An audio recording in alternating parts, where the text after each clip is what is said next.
Hello and welcome to the training. Over the next 45 minutes or so, we're going to cover 3 LinkedIn marketing strategies to grow your construction or trade services company over the next 12 months, all without advertising, which is quite exciting. And this isn't the Zoom recording from the live session. I thought it might flow a little bit better if I did a post recording without the interruptions of a live session with the stops and starts and so forth. So here we are. My name's Aaron Whitnish. If we haven't met or you don't know who I am, I run a company called digitalmarketingagency.com.au. Funnily enough, just about everyone in my family except for me is in the construction or trade industry, and many of them run businesses, and I can't even assemble IKEA furniture, so I'm kind of the odd one out.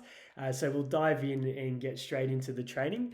The first thing that we'll address is some of the challenges that you might come up against being in the construction or trade services industry with hundreds of other local trade providers in your service area. If you don't stand out and you haven't really got a point of difference, or you haven't established and built a brand, ultimately you just blanketed into the same box and category as everyone else, which ultimately means you're just a pricing vehicle. And when that's the case, you can get price shopped, and ultimately depending on what the client's needs are, the cheapest price wins, and that can lead to that client getting defects, having delays, having an inferior experience. Whereas if they had paid the extra couple of $1,000s or a few $100s, depending on what the project or job was, they would have got that quality result from working with you. So we want to get you to the position where it's not based on price. People are coming to you because they know what they're going to get, and they're aspiring to get that outcome and the service that you provide. The next one is, how do we avoid taking on work if we're doing larger scale projects where we might not get paid? So we've seen a few big companies fold in recent times, and the collateral damage of that is a lot of subcontractors. So if we're chasing larger scale projects, can we pursue ones where we know that the money's there and we're going to get paid on our end and we're not putting our business at risk? So we'll look into that. The next one is time. If you're in construction and trade services, marketing is probably the last thing that you have time, energy, and headspace for. And that can be overwhelming and frustrating. Just like if something needs to be fixed around the house, I am not going to have much success with it myself. So I bring in someone that has that skill set, can do it fast, and solve that problem for me without all the madness and trying to work it all out. So marketing might be in that category for you as a trade or construction professional. And finally, with all the different platforms and opportunities out there, where and how do you market your business in a way that's going to grow successfully? And we're going to uncover all that in today's session. First thing that I want to invite is a shift in mindset perspective. So if we look at traditional marketing strategies that might come to mind when you think about promoting and building your construction or trade services business, might be running ad campaigns, maybe on Google, places like Facebook, and getting someone that's interested in a measure and quote, or quoting for a job. Or if you're in emergency services, you might have an ad to call you for a burst pipe or a blockage or whatever it is. There's a few challenges with that. One, there's the ad spend that gets eaten into your profit margin. Number two is quality control of the client isn't always great. So you can end up putting a lot of time, labor, energy, and resources into pricing that job or project only to get undercut and waste all that energy and effort. And number three is that there's only a single transaction opportunity with that process. So the best case scenario is you do win that project or that job, and maybe they engage you again down the track. So what we're going to look at today are strategies that can keep delivering you project after project, job after job from the one opportunity. So if we can get your foot in the door of a couple of key opportunities, you're going to get fed projects for life, ideally. So the profit and ROI keeps building on that one relationship. And also we're eliminating things like ad spend, all the time invested into the process, only to not get the job. So these are all the things that we're going to look to solve as best as we can today. These are the strategies that we're going to uncover and dive into, and I won't just be sitting in presentation mode. I'll be going into the trenches and showing you how to do this stuff, so that might be exciting for you. The first thing we're going to look at is how to target big contracts. So how do we get our foot in the door with large infrastructure projects, large scale government cancelled projects, things of that nature, where one, the people running the projects have the budget and can pay you. And number two, we can get to the decision makers and build relationships with them. So if we're able to successfully get our foot in the door and do great work, then it's going to keep feeding us this large project stream that has guaranteed budgets well into the future.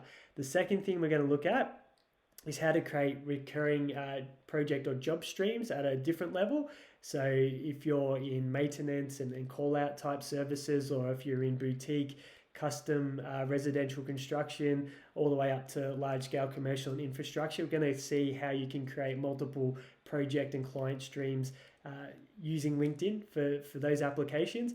And then finally, how do you become the go-to provider in your service area? Become that standout company, that standout trade where everyone knows your name, they know what the standard is, and therefore they're aspiring and they're coming to you because they want a very specific outcome and they're not concerned as much with things like price.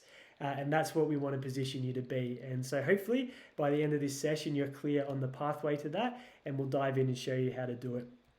So the first thing that I'm going to take you into the trenches, so to speak, and show you how to do is finding those large projects and the people that are engaging trade and construction services to support completion of these large projects in your local area. So I'm going to jump onto the LinkedIn platform and do a live demonstration for you. So in order to do this, you'll see a little tool here called Sales Nav. It's called Sales Navigator. It's LinkedIn's tool. If you don't have access to this, you can jump on a free trial. If you have access to this, then you're already familiar with it. But in order to find these large projects and the key people behind them, we're going to need to use this tool. So if I click on Sales Nav, it's going to take me into my account. And feel free, if you're not sure how to get access to this, just send me a message, reach out, and I'll point you in the right direction to do that. So what we need to do is come to the section here that says account filters. You'll see lead filters and account filters. If I click on that, we're going to be able to go find these projects that I'm talking about. We need to scroll down to where it says headquarter location over here on the left. And what you're going to do is put in your city. So I'll put in Melbourne, which is where I'm located. Next thing I'm going to do is type in government administration. Now, if you want to look for large companies, I'm using government projects as an example here, but let's say BHP. With companies like that, you know their financial information is available on the internet because they're publicly listed. So you can go and look at that to make sure they're not going to be folding anytime soon and you're going to get paid for your work. So that's another thing you can do, look for these very large companies and their projects. So if I type in government down here, government administration, it's going to bring up all the various government projects, bodies and so forth in Melbourne. And if I collapse this over here, you'll see there's 410 results. So what I can do is if I know the project I'm looking for, I can come up and use this keyword search bar and just type in that project and it's going to bring it up for me. If I want to browse and see what project opportunities exist and ones that my trade or construction company might like to potentially be involved in, I can start scrolling and taking a look. And we can see a few popping up: rail projects Victoria, development Victoria, level crossing removal project, major roads project, Westgate Tunnel project. So let's say you are interested in working on the level crossing removal project. What we can do is click on that particular project and it's going to bring up some key information. Now, this is where we need Sales Navigator. You'll see search leads. So what we have here are the employees from this project that we can access on LinkedIn. So if we click on all employees, it'll bring everyone up. So the key now is to actually find our decision maker that we need to build a relationship with. So what I'm going to do is look for that job title, and you'll likely know the type of person that you're looking for inside a project, whether it's a contract administrator, project manager, director, so forth. So if I type in senior project manager, what it's going to instantly do is filter this level crossing removal project down to the 26 senior project managers that now I have identified as the key people that I may want to start formulating relationships with. So what I need to do next is find out how am I going to formulate a relationship with someone like Scott if he's my target. So I might click on Scott. And first of all, I'll check what part of the project Scott's working on. So he's working on the Hurstbridge line upgrade. So that's very valuable information because I can determine whether or not that's a part of the project that I'm interested in. Now, what's great about this in highlights, I can see my best path in. So Sales Navigator is found our mutual connection in Ryan Richardson. So if I wanted to get access to Scott, what I could do is contact Ryan and say, hey Ryan, how well do you know Scott Nichols? And wait and see how closely connected they are. He might say, yeah, I've got a relationship with Scott. And then that's where my in would be, hey Ryan, do you mind making an introduction to Scott? I'd love to see if I can support their work on the Hurstbridge line of the level crossing removal project. So that would be my in to this decision maker in this example. The other thing is, if I didn't have a path in, what I could do is actually take Scott's name and I can go ahead and find Scott on LinkedIn. And if I go to Scott's profile, what I could do is look for Scott's recent activity. And if I come down to activity, I can see all his activity by clicking on this option. And what I can see is anything that Scott's engaged with or interacted with on LinkedIn. So let's say I want to see his posts. I can click on posts and I can see anything that Scott's posted on LinkedIn in chronological order. So what I could do is I could go like or love this post and actually comment it. And what I might say to Scott is, looks like a fantastic project, Scott. How's everything going with the Hurstbridge line upgrade? And by having that intel and Scott knowing that I'm familiar with which part of the project he's working on, there's a very good chance I'm going to get a response from Scott. So what I've done is I'm getting on his radar, and then once I see that he knows who I am and he's commented, engaged back, then I might go and actually reach out to Scott and say hi and just see if they need any additional support or resources on the Hurstbridge stage 2 of the project. So that's how I would get my way in with one of these high-level decision makers on a major multi-million dollar or even billion-dollar project. So this is a strategy that you're doing to get your foot in the door with these major projects in your local area or region. We'll now move on to the second strategy, which is how do you target recurring project and job streams? And as we discussed earlier, this is moving away from traditional marketing and advertising, which eats up a lot of your margin in time, advertising, and limited opportunities. We're going to look to partner you with other professionals in the industry that can feed you the most profitable and desirable jobs that you want and projects all year round. So here are some examples. So let's say you're in maintenance and call out type services, and that's the type of work you want. We would align you with facility managers, strata managers, commercial property managers that have several assets and facilities under their management. And every time that they need someone to go on site for maintenance or whatever the issue is, they're calling you. So you might get sent to 3 or 4 jobs every single month on repeat without needing to advertise. They just call you up because they know you're going to deliver for their clients. So if you create 4 or 5 of those relationships, you might be getting 10, 20 jobs every single month of the year on repeat without advertising, just through these relationships. So we'll start with the first one. And how do you find facility managers, strata managers that you can build relationships with and position yourself to be their go-to for maintenance and call-out services? So in this example, we go to lead filters instead of the account filters.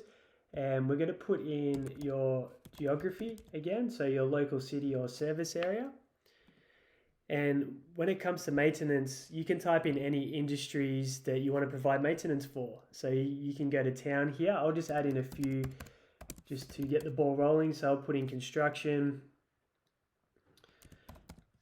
commercial real estate. I'll put in real estate as well.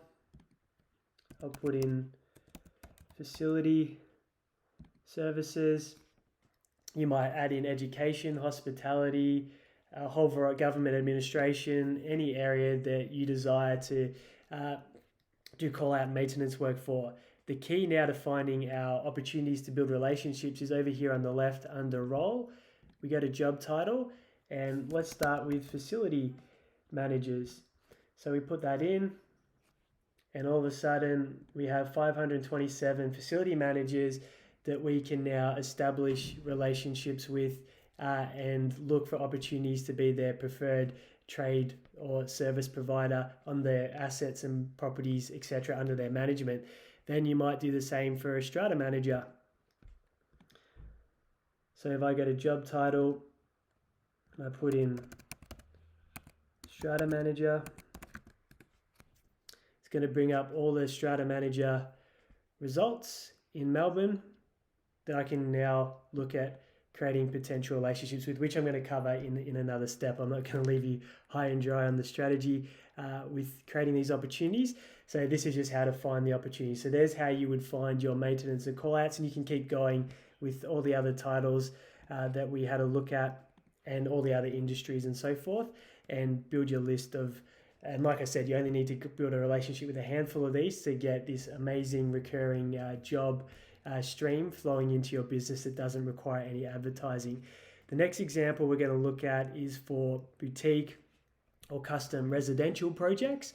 And this is where you might be looking to align yourself with local developers or tier 3 builders, or if you were a tier 3 builder, you'd look to align with developers. So let's have a look at finding those opportunities. So again, we go to our lead filters, we click on that option, we put in our geography, and we'll again stick with Melbourne. In this example, I'm going to go with construction, and because it's residential, I'm going to put in real estate.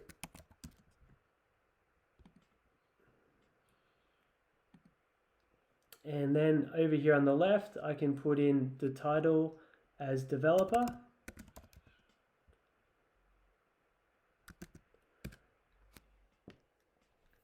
And it'll bring up my 339 results of developers in Melbourne. And what I can do is, if I wanted to look for larger or smaller developers, I can go to company headcount. And if I wanted the smaller developers, I can filter down to the developers that have fewer employees. If I wanted larger developers, I can look at the ones that have significantly more employees. And that's how you can sort of target the size projects and opportunities that you're looking for. And then to add to that example, if you wanted to find builders, come to job title, put in builder.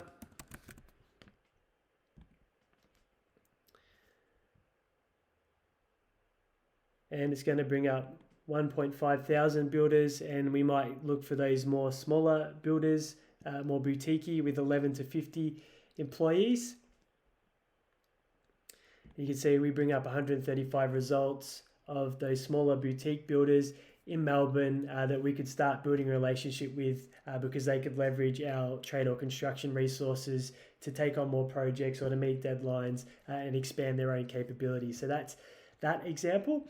Then we'll finish off with the large-scale commercial or infrastructure example for those of you that are chasing the larger projects. So again, we'll go to home. We'll start fresh. We go lead filters. Same process as last time. We put in our geography again. We put in our industry, which will be construction and commercial real estate this time.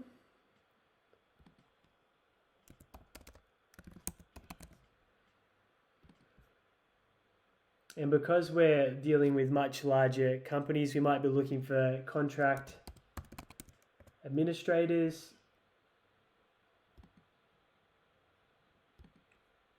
and we might be looking for senior project managers. And then for our company headcount, we might be looking for those 500 employee plus companies that have large-scale projects going all the time, and they're always looking for more resources as well so they can expand and deliver. And you can see we've got a list of 495 senior project managers and contract administrators in large construction and commercial real estate organizations that we can go on to the next step in the process with, which is creating the opportunities. So we'll move on to that. So once we've got our target relationship lists of people that we can focus on, we then need to work out what's the best approach to get my business in the door with this opportunity. So there's a number of approaches that you can use. It all depends on the size of the opportunity. So The collaborative outreach strategy is one that you use when there's a lot of opportunities. So you've got several people. In this case, we do 495. So this is where we can, if we're only looking to build a relationship with sort of 2 or 3 people, there's plenty of opportunity here. So what we might do is reach out. Let's say we wanted to reach out to Ali. We might go ahead and connect with her, and we might reach out to Ali and go, hey, Ali, thanks for connecting. The projects you're working on at Turner and Townsend ever looking for extra plumbing, electrical, carpentry resources, whatever trade you specialize in, ?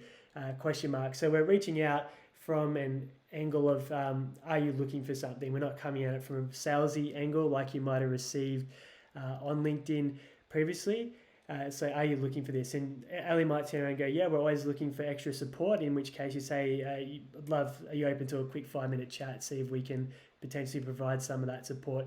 If Ali says, no, we've got all the resources we need, what you can do is say, no problems, Ali, do you know anyone else at Turner and Townsend that might be looking for additional carpentry resources on their projects? And she might say, let's say Sam here was also at Turner and Townsend. She might say, yeah, absolutely, touch base with Sam. I know that they're looking for extra resources at the moment. So what that does, it creates the mutual contact introduction opportunity. So what I can then do to get into Turner and Townsend is then go to Sam and say, hey Sam, Emily Wallace suggested touching base. She said that you might have capacity for some more carpentry resources on the projects that you're currently working on. And that way, because you've mentioned Ellie's name, you're getting a familiar introduction, which is much better than going in cold. You get a much higher success rate that's likely to come from that. So that's how we can take one opportunity, look for a collaborative angle, and if there's not one there, look for a mutual introduction for someone else in the company that might be able to also create opportunities for us. Now, let's say, like in our government administration example earlier, we only have a few targeted opportunities. So our list that we have here is very, very small, might only be 20, 30, 40 people. What we want to do is similar to what I said. We want to look to engage before we make contact with them. So what I can do is I can go down here and you can see spotlights. So I can look for people that have shared experiences with me in this audience. So if I click on have shared experience, I can find anyone that might have gone to the same school, same university, whatever it is, and that could be my way in. The other thing that I could do is I could look for people that have posted on LinkedIn in the last 30 days. So this is where I can go back to that content strategy that I showed you earlier on Scott's profile. So Ali has posted on LinkedIn. If I click on this, it shows the posts that she's done in the last 30 days. I could then go to those posts. I could like it. I could then write a comment that's going to get Ali to engage back in getting conversation. So then I get on Ali's radar and then reach out and see if there's an opportunity to collaborate once she's familiar with me, once there's pre-existing trust and rapport.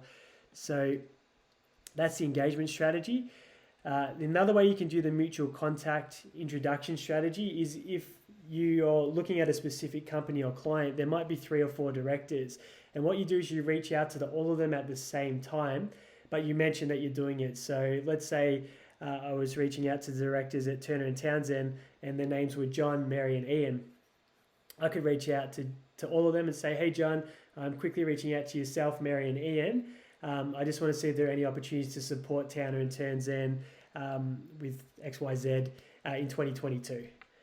And what often happens is they often all respond, or at least one of them responds, and they might say, hey, absolutely, have a chat with Mary. And then you can, if Mary hasn't responded, you can go say, hey, John said it'd be best to have a quick chat with you, and you can get in that way. So sometimes by going the extra mile and actually mentioning other key people in the company, it can show that you're not just copy and pasting and being a robot on the platform. You're actually personalizing the process, and you get a much higher chance rate of getting your foot in the door of that company. So we've done that with a couple of our clients with insurance builders. We've mentioned the directors that we're touching base to get our foot in the door because they're very specific clients as an example.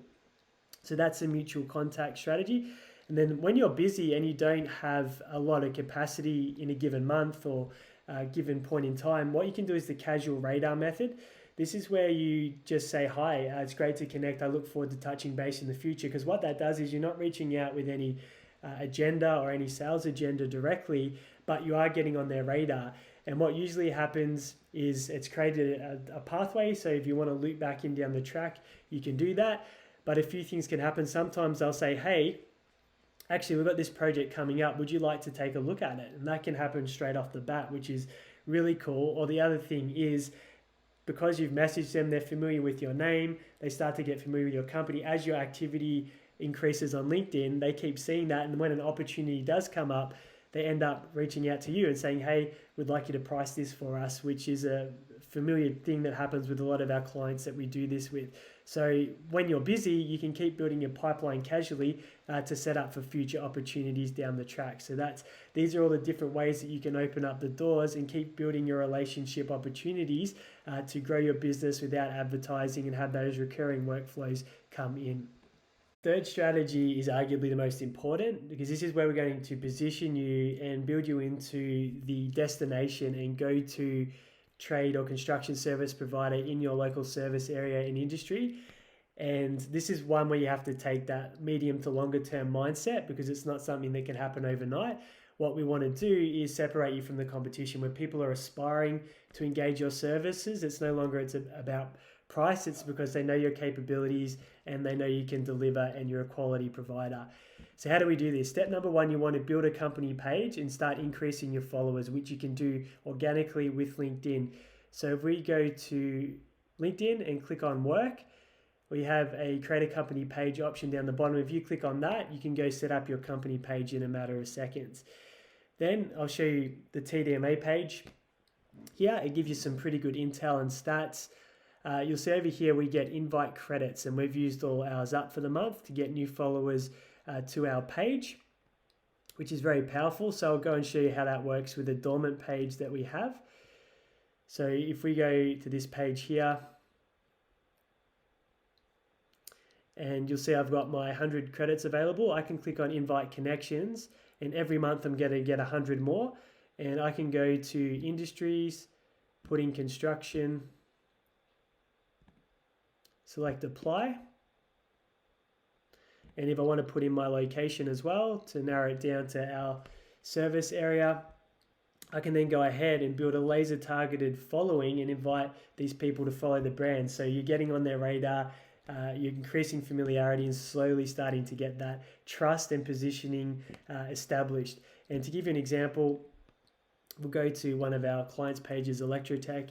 They started off with just a handful of followers. They're now up to 867, just inviting people every single month to follow. So now anytime there's any activity and we post or interact their company, we have 867 people getting the opportunity to see the Electrotech name and brand pop up in their LinkedIn feed. So even if they're not reading the post or going into it, they're at least seeing the name and brand popped up, so that unconscious trust starts getting built up on LinkedIn.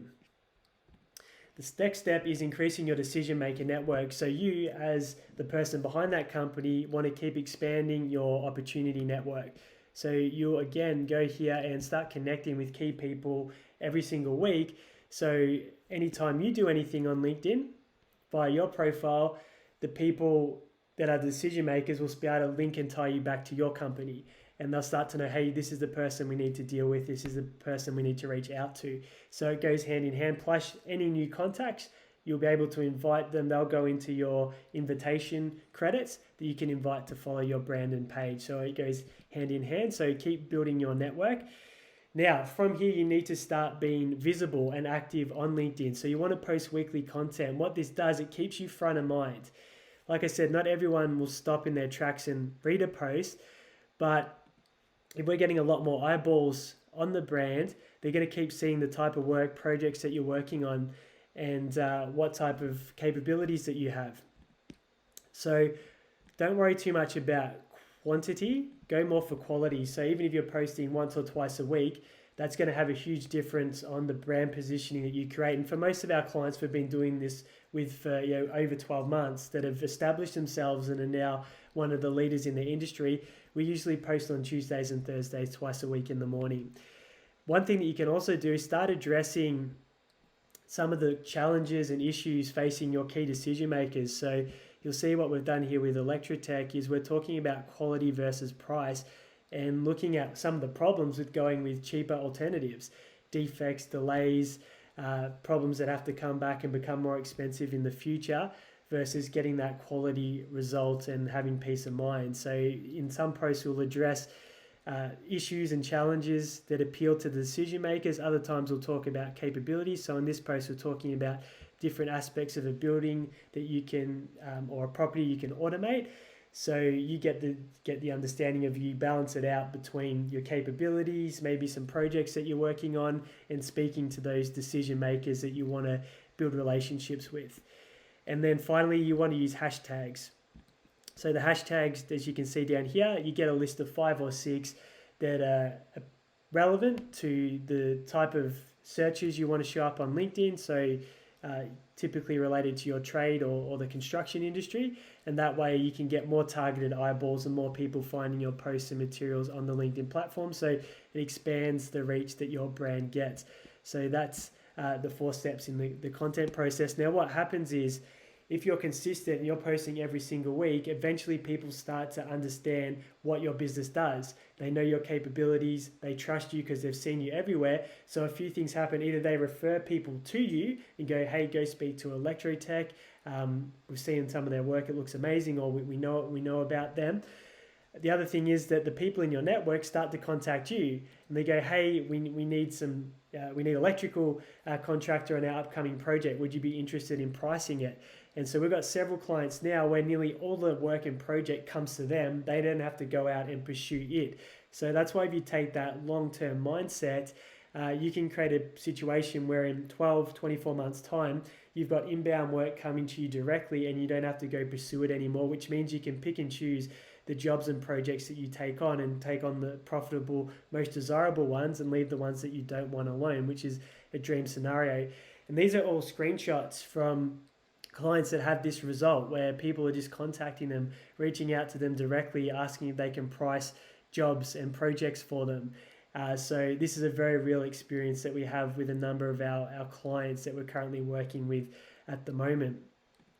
So just to summarize, there's a few key things that we want to take away from this. We're looking at a strategy that's going to keep feeding your construction or trade services company project after project, job after job, without advertising and all those other things that eat into your margins. So establishing a handful of these key relationships is ideally going to keep feeding you work for life, as long as you do great work in the first place with those relationships. And to add to that, I had one of my clients I was speaking to last week. He's a tiler up in Sydney.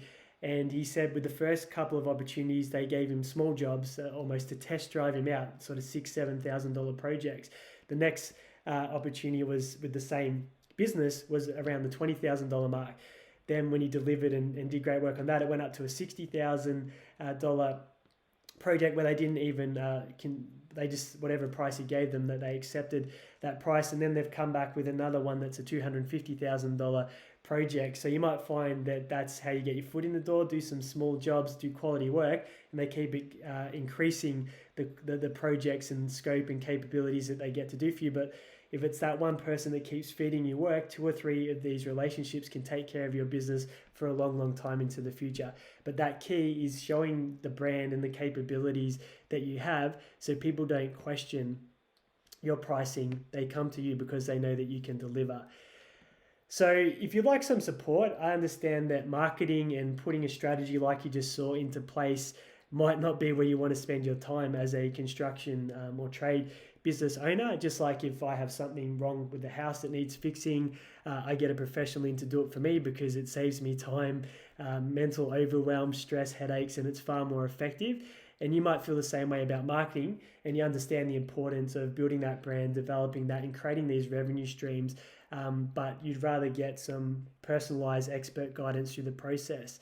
And the great news is we work with 11 businesses that are currently in the construction industry right now. So we're not coming up with strategies and ideas from scratch. We know what's going to work, and we're just replicating that across different service areas and different locations around Australia. These are screenshots from 3 different clients that all hit 7 figures in revenue from projects created in the first 12 months, and there's more. Obviously, can only fit a few on the page, but this is the power of this strategy done correctly. And these partnerships that they've set up are going to keep feeding them job after job, project after project. And here's a few words from the different construction and trade services clients that we've worked with. You can go see them on our website just to show that this is an area that we're quite skilled in. So if you saw what we're the strategies and you want us working behind the scenes to formulate these relationships with you, do all the groundwork, build your brand, post all the content, and you just want to have the conversations with the opportunities to see how you can support them, we'll bring them to your table. That's the goal. So you can keep growing your business, doing the things that you love, managing your crew, organizing the estimating and the quoting for the projects. We'll bring the opportunities to your door, so you don't have to spend all the time in there doing what we just showed you. So if that's of interest to you, we're not asking you to commit or make any decisions.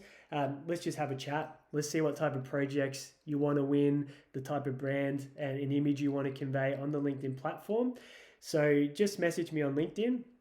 So if we're not connected, you can just type my name in. Easy to find. I have a very unique name. So if we go to my profile, Aaron Whitnish, just come here to my profile, send me a message and say, hey, I'd love to have a chat, tell you about the projects we're looking to win and the brand we want to build, and we can have that conversation. Or there is a link to the calendar. Depending on where you're watching this recording, you may have access to be able to book in directly and find a time to chat. So that's available. You can do that. But if that isn't available, just send me a message and go, I'd love to see how you can potentially support. So worst case scenario, we'll create a plan. I'll tell you what to do to go pursue the projects and get the type of jobs that you want to bring in and how to build that brand, and you can take that and run away with it. We won't charge you anything for that, but you may want us to execute and implement that plan and strategy for you. And when we get to the end of the conversation, you want to see what that looks like when we've gone through the strategy, we can talk about that and see if it's a fit for the two of us. So I hope you've enjoyed this training and got a lot of takeaways. Also, if you've got any questions or something was unclear, you want to clarify anything, again, go over to my LinkedIn profile, send me a message, ask away, and I'll be more than happy to support and answer your questions. Thanks so much for watching, and if there's anyone else that will benefit from this training in your network and you know they'll enjoy it, feel free to pass this on to them or introduce them to me so I can go ahead and send it to them. That'd be much appreciated. We want to help as many people as we can, whether we're working with them or not. Our mission is to obviously contribute to people's success. So thanks again, and hope to hear from you and have a conversation about the types of projects and brand we can extend to your trade or construction services business.